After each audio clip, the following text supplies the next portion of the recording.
Thanks for joining me on Life and Surround.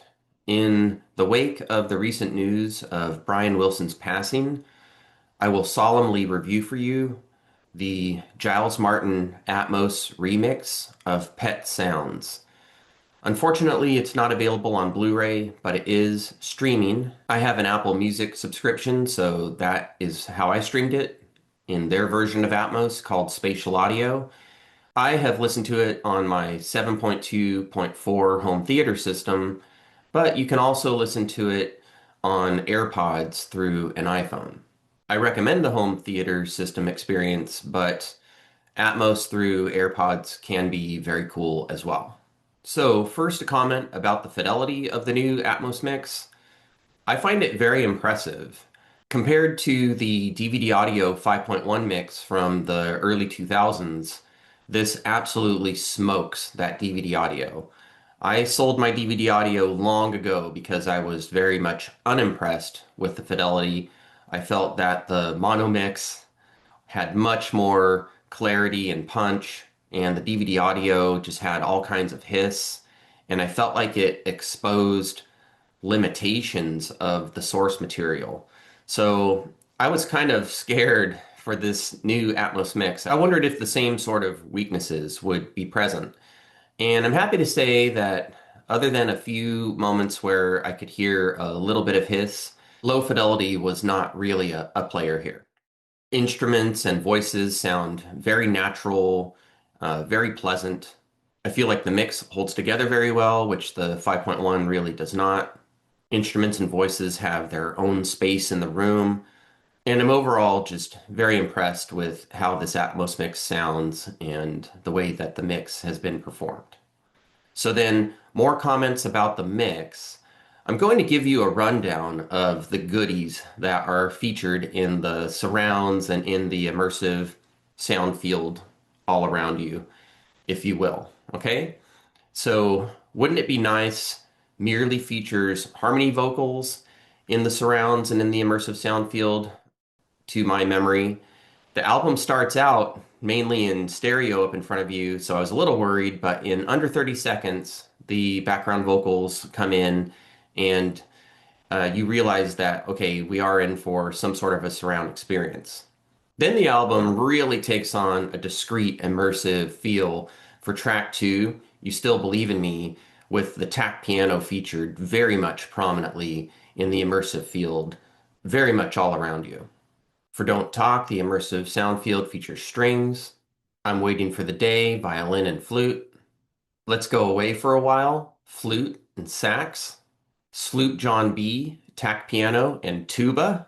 God Only Knows, wood blocks and tambourine. I Know There's an Answer, sax, and something that sounds to me like mellotron. It was invented in 1963 and Pet Sounds was released in 1966, so it is possible. I Wasn't Made for These Times, tack piano, and these background vocals that provide a really nice counterpoint. Pet Sounds, mainly percussion. I think I hear a gyro, that Latin instrument where you rub the wood stick across like a ridge of bumpy wood. Also, something that might be the rumored soda can that was apparently used on the album. The sort of sound that I'm trying to describe, like I really can't put my finger on it. Plus tambourine and sax. Caroline, no. Mainly percussion, some tambourine, and again, maybe that soda can sound. And then, of course, the album closing sounds, including a dog and a train. So the immersive and surround field is used very well on this album. You have important, meaningful musical goings on in your surrounds in the immersive sound field. So for surround enthusiasts like me, this is very much well worth a listen. I think that Giles Martin used the immersive field respectfully for this material. You have Brian Wilson's main vocal locked up front and center where it ought to be. Drums are usually spread across the stereo field.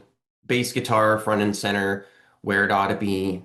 But for pretty much everything else, anything goes. It could be anywhere in the room, sometimes up favoring the front. But often, even when instruments are up, front, left, or right, the heights are used to just make them bigger or taller. And so I'm very impressed with this Atmos mix.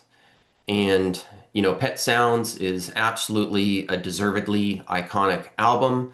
So I encourage everyone, if you have a home theater system that can play Atmos or even just a sound bar, or if you have an iPhone and some AirPods, I use an iPhone 15 and AirPods Pro, and Atmos works very well with that.